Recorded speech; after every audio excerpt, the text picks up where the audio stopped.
गरीब किसान रहता था। वह बहुत ही ईमानदार और मेहनती आदमी था। वह अपने छोटे ऐसई खेत में काम करता और बहुत ही खुश रहता था। पूरे गांव में किसान की ईमानदारी के बहुत ही चर्चा था। उसका एक दोस्त था जो उस गांव के राजा के यहाँ सिपाही का काम करता था।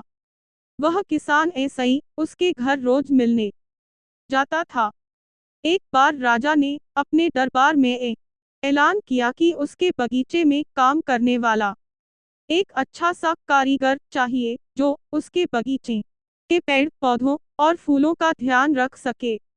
राजा का यह ऐलान सुनकर किसान के दोस्त सिपाही ने सोचा कि यही मौका है कि किसान ऐसई मित्रता निभाने की मैं यूं यहाँ बगीचे में काम पर लगवा दूंगा। उसका वह मेरा साथ भी रहेगा एवं किसान का भला भी हो जाएगा।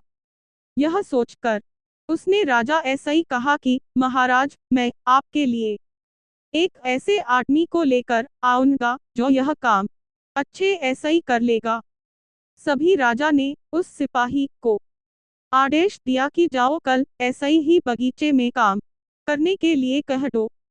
उसी वक्त वह सिपाही अपने दोस्त किसान के पास पहुंच गया और उसने किसान को बगीचे के काम की सारी बात बता दी और किसान ने भी काम करने के लिए खुशी खुशी हाँ कर दिया। अगले ही दिन अपने दोस्त के साथ राजमहल पहुंच गया। सिपाही यूस राजा के सामने लेकर गया और राजा ने उस किसान को बगीचे की पूरी देखभाल का काम सौंप दिया। राजा ने कहा, तुम अगर पूरी ईमानदारी के साथ काम करोगे तो तुम्हें 50 सोने की मुद्राएं हर महीने दूंगा। किसान खुशी खुशी बगीचे में काम करने के लिए हाँ कर देता है और वह उसी वक्त बगीचे में काम करने लगा। किसान बगीचे में बहुत दिल लगाकर काम करता था। कुछ दिन बीत गए। किसान ने बगीचे को बहुत सुंदर व हरा भरा बना दिया। राजा को उसका काम बहुत पसंद आया।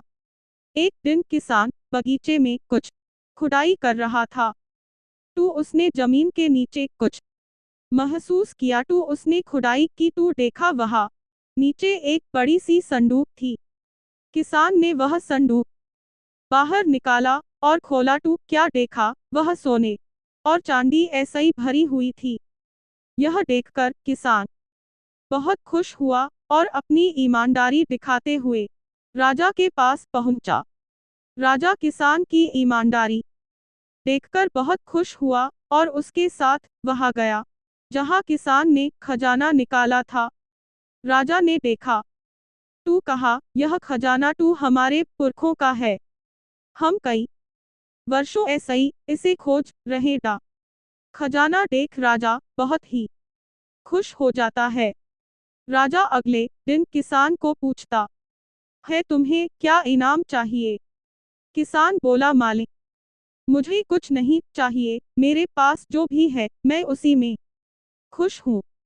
राजा उसकी इतनी अच्छी बात सुनकर और खुश हो गया और उसने किसान को अपना मंत्री बनाने का फैसला किया। किसान ने राजा की बात मान ली और मंत्री बन गया।